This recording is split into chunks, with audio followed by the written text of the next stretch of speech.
గణేశం గణాధిపత్యం అపర్ణాసుత అప్రమేయం వక్రతుండం ఏకదంతం ప్రణమామి విఘ్నేశ్వరం. గణపతి స్వరూపాలలో చాలా తేలికగా ఆవిర్భవించినటువంటిది, అత్యంత సంతోషంతో అవతల వాళ్ళని అనుగ్రహించగలిగినటువంటి రూపాలలో ఒకటి నృత్య గణపతి స్వరూపం. కాబట్టి అంతటి దయ కలిగినటువంటి వాడు మహానుభావుడు. అటువంటి విఘ్నేశ్వరుడు కనుక ఒకానొకనాడు చంద్రుడికి తానిచ్చిన శాపాన్ని పోగొట్టడమే కాకుండా చంద్రుడికి తనతో సమానమైనటువంటి పూజని కల్పించాడు సంకటహర చతుర్థి నాడు.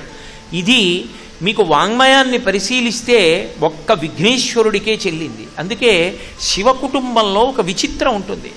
పరమశివుడు చంద్రరేఖని ధరిస్తాడు, పార్వతీదేవి చంద్రరేఖని ధరిస్తుంది, అలాగే విఘ్నేశ్వరుడు కూడా చంద్రరేఖని ధరిస్తాడు.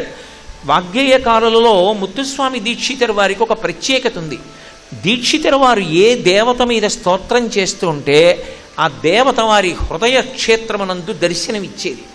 వారు ఆ దేవతా స్వరూపాన్ని చూస్తూ కీర్తనలు పాడారనడానికి ఆ దేవతల అనుగ్రహంతో వారికి ఆ దేవతా తత్వము అందినది అనడానికి ప్రబలమైనటువంటి సాక్ష్యాలు మీకు దీక్షితరు వారి సాహిత్యంలో వారు చేసినటువంటి కీర్తనల్లో కనపడతాయి.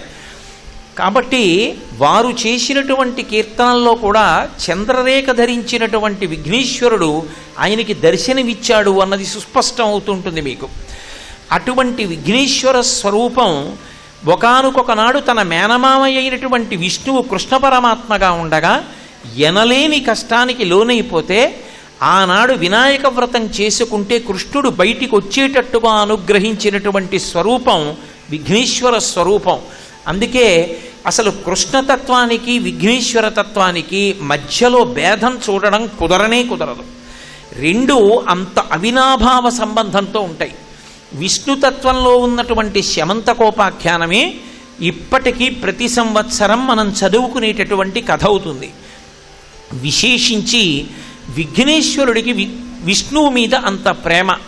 గణపతి నవరాత్రి ఉత్సవాలు కృష్ణ భగవానుడి క్షేత్రంలో గోకులంలో జరగడం, గోకులంలో ఇంత గొప్పగా ఉత్సవాలు జరుగుతుంటే అక్కడ కృష్ణ దర్శనం విఘ్నేశ్వర దర్శనం ఏకకాలంలో చేసుకునే అదృష్టం పట్టడం, అందులో స్థిరవారం నాటి ప్రదోష వేళలో విఘ్నేశ్వర వైభవం కృష్ణ భగవానుడి క్షేత్రంలో గోకులమని పేరున్నటువంటి క్షేత్రంలో చెప్పుకోవడం, వినడం, దర్శించడం మన యొక్క గొప్ప అదృష్టం.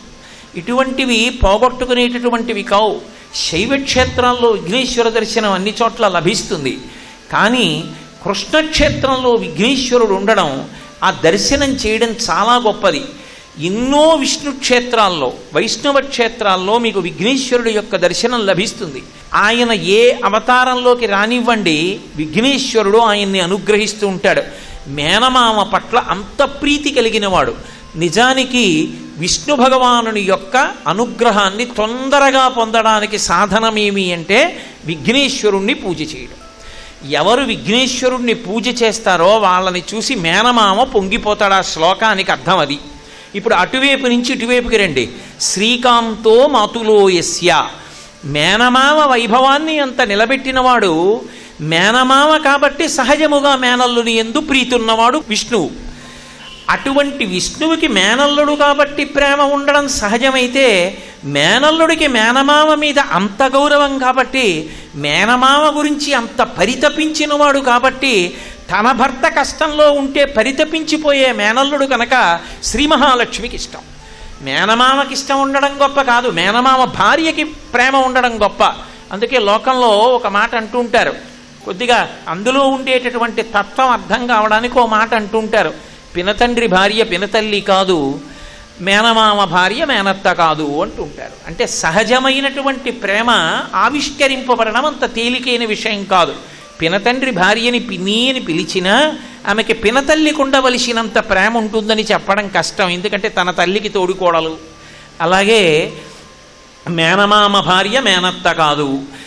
వాళ్ళ అమ్మకి ఆయన తోడ పుట్టాడేమో కానీ ఆయనకు వచ్చినటువంటి భార్య ఎందుకు ప్రేమిస్తుంది మేనల్లుండి? మేనమామ ప్రేమిస్తే ప్రేమించవచ్చు, మేనత్త ప్రేమిస్తుంది. ఎందుకని అంటే ఆయన తండ్రికి చెల్లెలు కనుక ఆ మేనల్లుండి ప్రేమిస్తుంది.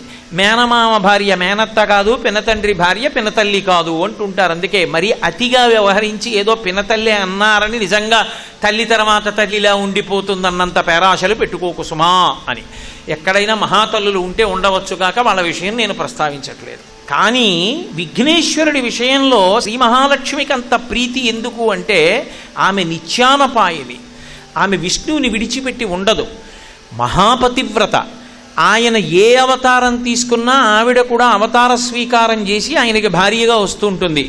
అటువంటి తల్లి నా భర్త ఎప్పుడెప్పుడు కష్టంలో ఉంటే అప్పుడప్పుడు అనుగ్రహించి మేనమామ కష్టానికి కదిలిపోయి రాముడిగా మా ఆయన పట్టాభిషేకం చేసుకున్నాడేమో కానీ కష్టాన్ని తలుచుకుని ఇప్పటికీ తను పాకలోనే ఉన్నవాడు నా మేనల్లుడు అని లక్ష్మీదేవికి ఇష్టంట. ఇప్పుడు విఘ్నేశ్వరుడి దగ్గరికి వెళ్ళి గరికపోగా ఆయన పాదాల మీద పెడితే లక్ష్మీ కటాక్షం వస్తుంది, నా మేనల్లుడని పొంగిపోతుంది. ఆయన పాదాల మీద గరికపోగు పెడితే స్థితికారుడైన విష్ణువు అనుగ్రహిస్తారు, నా మేనల్లుడు ఎంత ప్రయోజకుడో నా మేనల్లుడు అని. ఒకటి ప్రేమ, రెండు తన మీద గౌరవం ఉన్నవాడు. శ్రీకాంతో మాతులో యస్య జననీ సర్వమంగళ. ఎవరైనా తండ్రి పేరు చెప్తారు, ఇక్కడ కూడా తండ్రి పేరు చెప్పలేరు. చెప్పకుండా జననీ సర్వమంగళ, ఆమె విఘ్నేశ్వరుడికే కాదు జనని, సర్వలోకములకు జనని. కాబట్టి జననీ సర్వమంగళ, ఆవిడ సర్వమంగళాస్వరూపిణి. అంటే ఆవిడ ఎప్పుడు శుభ పరంపరలు ఇస్తూ ఉంటుంది. అంత గొప్ప తల్లి, అన్ని మంగళములు ఇవ్వగలిగినటువంటి తల్లి విఘ్నేశ్వరుడికి జనని.